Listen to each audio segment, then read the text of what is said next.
May dalawang klaseng tao pagdating sa pangarap. May taong handang sumugal at may taong gustong laging safe. Ang tanong, ikaw ba ay risk taker o risk averse? Ang risk taker kahit kinakabahan sumusubok pa rin. Hindi sigurado sa outcome pero willing kumilos para may chance na magbago ang buhay. Sila yung nag-uumpisa kahit hindi pa perfect. Nagninegosyo kahit maliit pa ang puhunan. Nagko-content kahit konti pa lang ang nanonood.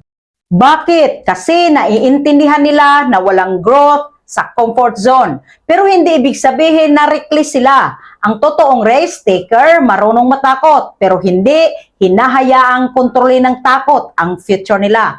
Ngayon, nandyan din ang risk averse. Ito yung taong gusto laging sigurado muna bago kumilos. Paano kapag pumalpak? Paano kapag walang mangyari? Paano kapag pagtawanan ako?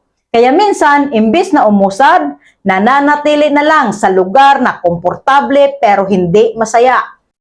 At alam mo kung ano ang masakit, minsan hindi failure ang pinakamalaking rest, kundi yung habang buhay mong iisipin. Ano kaya ang nangyari kung sumubok ako? Tandaan mo ito, lahat ng successful na tao may rest na hinarap.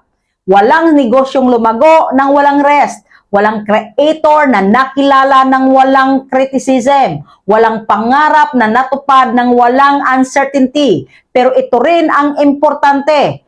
Hindi porket risk taker ka, bigla-bigla ka na lang kikilos ng walang plano. Dapat may wisdom pa rin, may preparation, may diskarte. Kasi ang goal, hindi basta sumugal.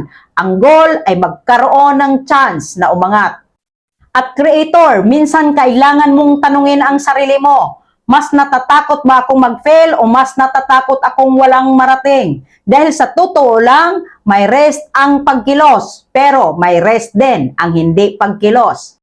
At minsan, ang future na gusto mo, nasa kabilang side ng takot na iniiwasan mo. Anong masasabi mo? Paki-comment and see you in the comment section.